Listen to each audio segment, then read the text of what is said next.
السلام علیکم ورحمۃ اللہ وبرکاتہ۔ بسم اللہ الرحمن الرحیم۔ عزیز طلبہ، امید ہے آپ سب خیریت سے ہوں گے۔ آج ہم اردو کا پیراگراف نمبر 3 پڑھنے جا رہے ہیں، جو سمندر کے نظارے سے متعلق ہے کہ سمندر میں جو لہریں ایک دوسرے کے ساتھ ٹکراتی ہیں اور بہت ساری لہریں ایک دوسرے کے پیچھے آتی ہیں تو کیسا منظر پیش ہوتا ہے۔ تو آئیے اس کے بارے میں پڑھتے ہیں۔ سکون کے وقت سمندر کا دیدار آنکھوں کو فرحت بخشنے والی چیز ہے۔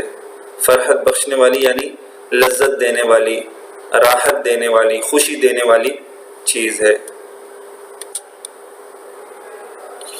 تختہ جہاز پر کھڑے ہو کر دیکھیں، لہروں کا ایک لاتعداد سلسلہ نظر آتا ہے۔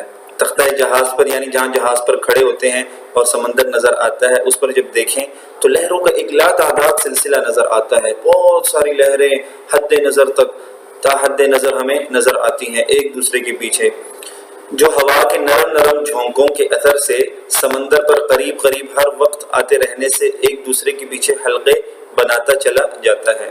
ٹھیک ہے، اب یہ لہروں کا جو لاتعداد سلسلہ ہے نا، یہ ہوا کے نرم نرم جھونکوں کے اثر سے یعنی اس کا اثر لیتے ہوئے سمندر پر قریب قریب ہر وقت آتے رہنے سے، چونکہ وہ ہر وقت آتے ہیں، لہریں ہر وقت آتی ہیں، تو ایک دوسرے کے پیچھے حلقے بناتا چلا جاتا ہے۔ حلقے یعنی گول دائرے، سرکلز بناتا ہوا چلا آتا ہے۔ ایسا معلوم ہوتا ہے کہ لہریں ایک دوسرے کے پیچھے دوڑ رہی ہیں۔ ٹھیک ہے نا، کیسا لگتا ہے؟ گویا کہ لہریں ایک دوسرے کے پیچھے دوڑ رہی ہیں۔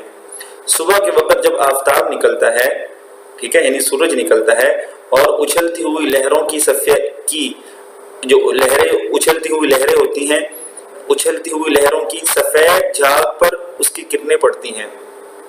اچھلتی ہوئی لہروں کی جو سفید جھاگ بن جاتی ہے، اس پر جب سورج کی کرنیں پڑتی ہیں تو قوس قزح کے سارے رنگ، قوس قزح کسے کہتے ہیں؟ دھنک۔ ٹھیک ہے نا، اس کا مطلب ہوتا ہے دھنک۔ اور دوسرا سمجھانے کے لیے میں آپ کو کہتا ہوں کہ 7 رنگی کمان جو برسات میں آسمان پر دکھائی دیتی ہے۔ ٹھیک ہے نا، 7 رنگی کمان ہوتی ہے، یعنی سیمی سرکل جو ہوتی ہے نا، یہ 7 رنگ کی جو ہے نا، 7 رنگ ہوتے ہیں سیمی سرکلز کی صورت میں، جو ہمیں برسات میں آسمان پر دکھائی دیتے ہیں۔ تو قوس قزح کے سارے رنگ دفعتاً شفاف پانی کے تختوں پر چمک جاتے ہیں۔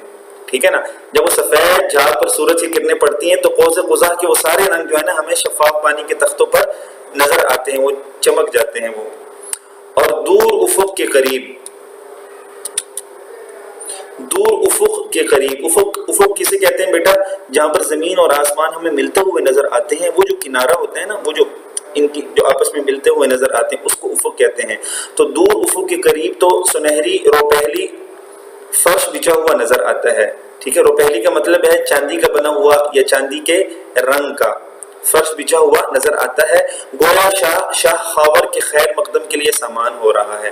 شاہ خاور بادشاہ ہے، اس کی خیر مقدم کے لیے، اس کو ویلکم کرنے کے لیے، خوش آمدید کرنے کے لیے سامان ہو رہا ہے۔ ٹھیک ہے نا، تیاری ہو رہی ہے۔ امید ہے بچوں آپ کو یہ پیراگراف سمجھ میں آ گیا ہوگا۔ کل کے سبق میں ہم ان کے جو نیچے دیے گئے سوالات ہیں ان کو حل کریں گے۔ تب تک کے لیے اجازت دیجیے۔ السلام علیکم ورحمۃ اللہ۔